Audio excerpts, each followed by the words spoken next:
Welcome to the HR Happy Hour Work Break. You're here with Trish and Steve. Hey, Steve Bose. Hey, Trish. Happy Friday.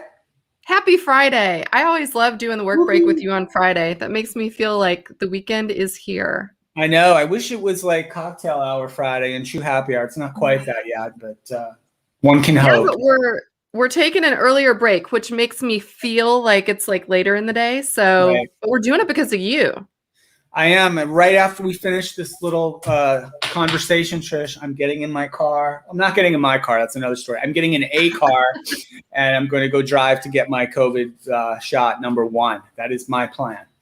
Very good.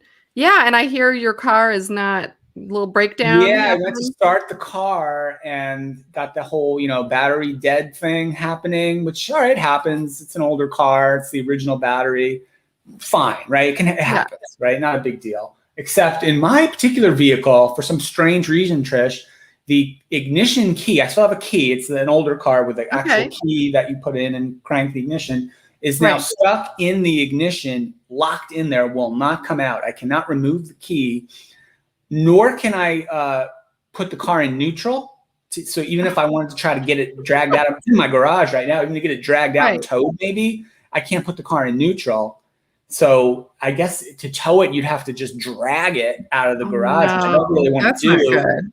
No. So I have managed to take out the battery myself after finding. Thank gosh, I don't know the name. I closed it on my phone. Thank God this YouTube video I found it's like 5.5 minute long instruction for removing the battery on my particular car, because really the hood, you couldn't even see the battery. It's covered with like plastic casings and it's wrapped around like it was not easy. It took me a good hour probably to take the battery out. Wow. So you needed a break.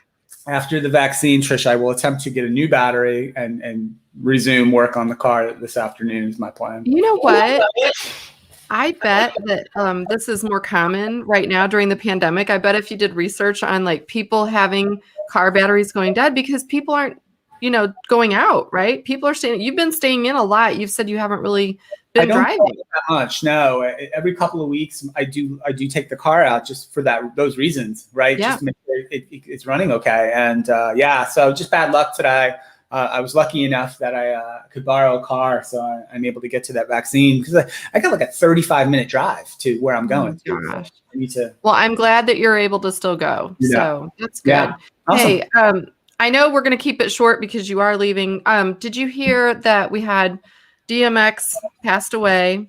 Oh, I did not hear that. Wow. He did. And also the Prince. Oh my God. I did see that one. Prince Philip. Yeah, so I just read an article on Prince Philip, and I didn't know much about him at all, right? All we know of him is Queen Elizabeth's husband for forever and ever, right? 99 years old. Right. He was an actual World War II war hero. He was in the Navy, the British Navy. Oh, really? Had several commendations and medals, several there's documented instances of him just doing really heroic things in a couple of specific naval battles. Yeah, I'd encourage folks to read that. I didn't know anything about it. And so that's pretty cool, right? And that you can knock the royals, blah blah blah, and that family certainly has that tradition, right, of military service to their country. He certainly was an incredible example of it. Was a really significant part of some important naval battles in the British Navy in World War II, which I did not know. I did not know that either. I figured though that if anything, you would have read up a little bit on. I'm also unfamiliar with DMX's military history as well, Trish. I don't know if you have a comment on that. I do not, but I will just say this. I think it's very sad. I think that, obviously when we talked about it first the other day, it was being reported as a heart attack, which it was, but it was due to a drug overdose. And so you don't want to see that really. That's just so, it's disheartening, right? He was a talent. And so that, and he's got a lot of children. He has 15 children. So he'll be, I'm sure he has probably grandchildren and everything. He'll just be missed, So you never like to see that in a family. So anyway, so hearts are thinking about those two and their families. It's really difficult to lose someone. So anyway, anything else before you sign off today? Just one, looking at some data from the Pew Research Center, Trish, I'll ask you this, Trish. Okay. Which of the U.S. adults were surveyed a couple of months ago, and they said percentage of adults who say they ever use a particular platform, Trish, talking about social networks. What do you think is the most popular social network among US adults right now, according to this Pew Research survey? Well, do you call YouTube a social network, or are you not counting YouTube? Oh, see, now I wouldn't have thought that because. Well, YouTube is number one if you count YouTube, but Facebook was next. 69%, Trish. Yeah. Of adults say they ever use Facebook. I'm not one of those 69%. I don't ever use it. But what do you think is next after Facebook? LinkedIn. No, LinkedIn's down a little bit at 28%. Instagram at 40%. Oh, okay. Only 40. Yeah, I would guess more maybe. Pinterest 31. Trish, your favorite TikTok? We're just putting the US adults who use TikTok ever use it. Take a guess real quick. 20.